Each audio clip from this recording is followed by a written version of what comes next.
sais. Je ne vois personne. J'entends pourtant chuchoter. Ça doit être le chuchotement de la peur. Mais non, puisque je dors. Non, vous ne dormez plus. C'est moi. Je suis venu vous voir parce que mon âme a accepté finalement de rentrer en moi. Ah bon? Je ne savais même pas que j'en avais une. C'est drôle, vous ne trouvez pas? Vous m'entendez? Oui, je vous entends. Mais un peu comme dans un rêve. Qui êtes-vous? Comment le dire? Dites-le simplement. Je suis un voyageur. C'est-à-dire je l'ai été. Enfin, peu importe. Vous êtes venu ici exprès pour me voir? Oui. Et dans quel but? Peut-on savoir? Je suis venu vous rendre visite. Parce que vous avez mon cœur. Là, cousu au fond de votre poitrine. Ah, je commence à comprendre. Je confonds l'hôpital avec la prison. Oui, on dirait. C'est donc toi le donneur, le germaniste. Comment te sens-tu depuis que tu ne l'as plus? Un peu vide à l'intérieur. Et ton âme? Tu m'as dit que tu en avais une. Oui, mais c'est pas pareil. Peut-être que l'âme a un peu plus d'importance que le cœur. Ma grand-mère ne priait jamais pour le cœur de mon grand-père. Elle priait seulement pour son âme. Tu vis donc grâce à elle, même privé de ton cœur. C'est ce qu'elle prétend, en tout cas. Vous êtes curieux, vous les Slaves. Vous entretenez d'excellents rapports avec le monde des esprits, pardon, des âmes. Vous n'arrêtez pas d'en parler. Vous causez avec elles ou celles de vos ancêtres. Mais vous ne résistez pas au charme des automobiles allemandes. J'aime aussi les américaines, mais c'est difficile d'obtenir un visa pour l'Amérique. Et puis, qu'est-ce que je ferais là-bas d'une voiture volée?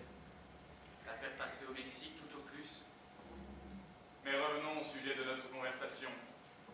Comment pouvez-vous dire que l'âme n'existe pas? Qu'elle ne vous parle jamais ou ne se fâche pas si vous faites des conneries? Si ça tombe, elle vous parle, mais vous ne l'entendez pas. Ah, que c'est beau la jeunesse. Idéaliste, emporté, sans concession. J'étais comme toi dans mes jeunes années. L'industrie automobile n'avait pas encore pris son essor. C'était dans l'aviation où l'on faisait des grandes choses. Oui, je sais. Ma grand-mère m'en a souvent parlé. Elle disait que vous étiez élégant.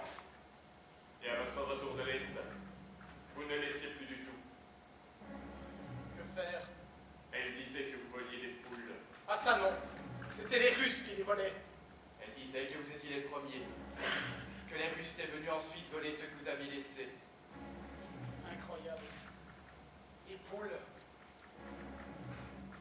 La différence, c'est que les Russes les faisaient bouillir avec leurs plumes, alors que vous les plumiez avant. Tout de même.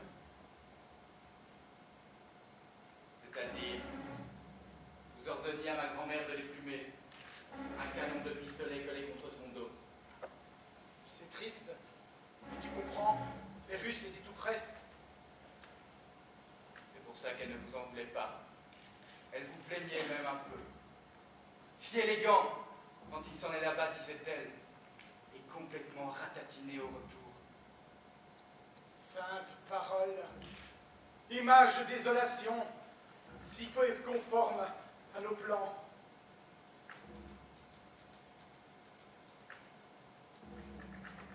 Je peux me pousser un peu? Non, merci, ça va. Pour la couverture, vous n'êtes pas un peu juste? Non, ça va. Il fait chaud ici.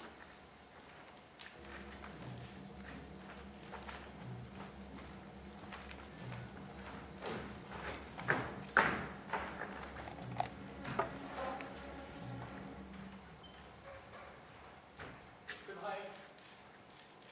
Nous sommes en plein été.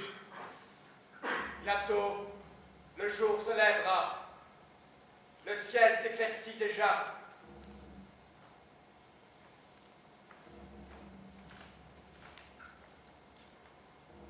Allons dormir un peu, avant qu'il fasse tout à fait clair.